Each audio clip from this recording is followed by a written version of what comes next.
During the summer, the ants plan for the winter. They don't have any credit cards. They don't use the present moment to create debts and liabilities for themselves in the future. They use the present moment to create assets for themselves. Do you remember the fable about the ant and the grasshopper? The grasshopper laughed at the ant for working so hard all summer. The grasshopper just enjoyed himself, leaping around in the high grass without a care in the world. And when the winter came, he starved to death, while the ant had plenty to eat. Remember, we've all been grasshoppers at some point in our lives. Just make sure you're not one now. Character is the means for transforming ideas into achievements. It's somewhat abstract in the sense that you can't lay your hand on it or point to it or weigh it on a scale. But in a very real sense, character is what allows you to get where you want to go. If you want to drive from your home to a store on the other side of town, you'll need an automobile with gas in the tank.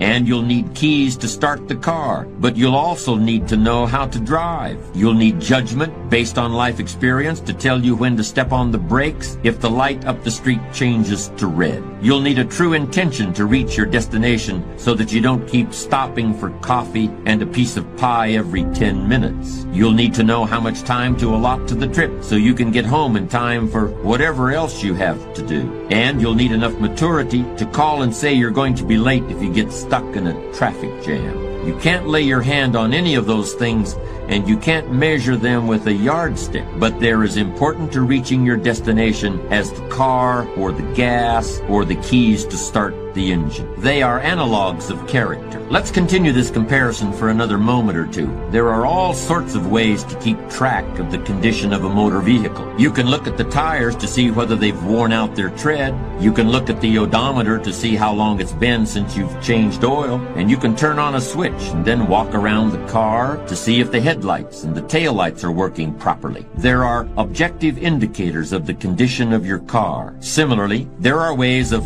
objectively evaluating your achievements. Most people don't take advantage of them as often as they should, but they're available nonetheless. For example, you can put together a financial statement in order to determine your net worth. You can hire an appraiser in order to learn the market value of your house. You can compare where you were 10 years ago to where you are now in order to determine the degree of progress you've made in your life. As I've tried to explain, achievement depends on character in the same way that a successful drive to the grocery store depends on knowing when to apply the brakes and when to step on the gas. But how can you know if your character is in good enough shape to get you where you want to go? To continue the metaphor we've been using, there are ways of discovering whether you still know how to drive without having an accident. I believe there are ways of evaluating the strength of your character that are almost as clear as the depth of tread on a tire or the amount of gasoline in the tank of an automobile. In order to use these techniques for character evaluation, all you need is a commitment to be ruthlessly honest with yourself. At first, that kind of ruthless honesty may include a little bit of pain, but once you accept the fact that character is basic to achievement, you'll gladly pay the price. Just as the gas gauge of a car indicates full and empty, with several demarcations in between, you can learn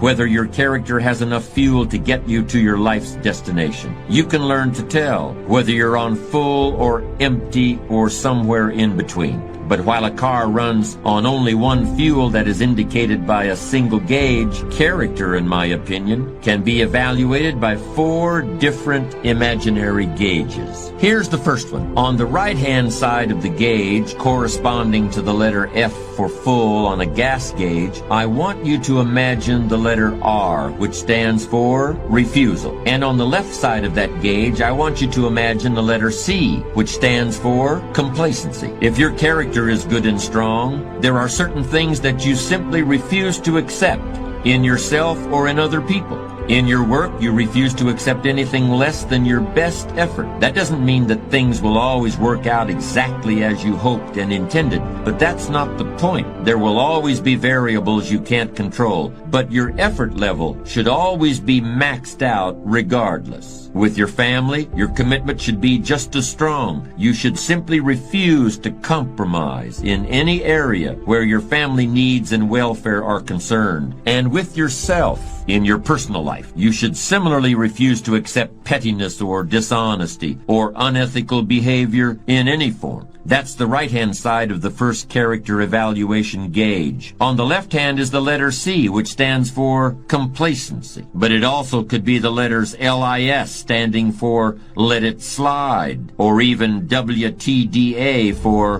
what's the difference anyway. Ask yourself where you stand on that scale. Do you have enough good, strong refusal to achieve what you want to achieve? If not, it's time to make a pit stop right now. The second character rating gauge has the letter D on the right, and on the left is the letter M. The D stands for decision, and the M stands for maybe. Ask yourself, are you a person who comes to a fork in the road and turns right or left? Or do you stop the car,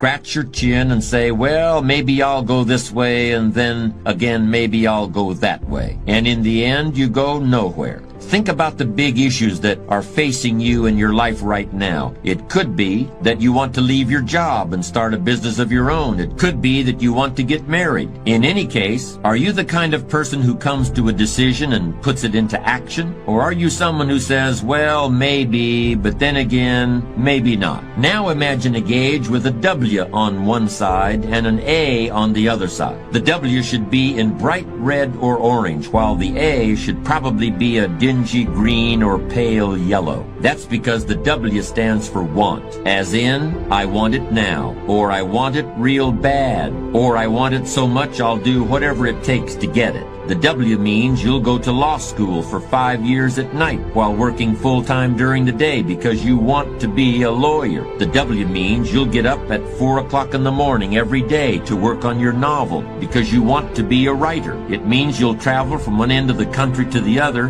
many times in order to find a doctor who can make your child well. I know people who have done all those things because they wanted something and eventually they got it. The A stands for apathy. That's where you really don't care what happens. And if you really don't care what happens, it's just as well, because it certainly isn't going to be anything good. Now we come to the last of our imaginary character gauges. On the right-hand side is the letter P, and that stands for promise. And on the left-hand side is a letter F, and that stands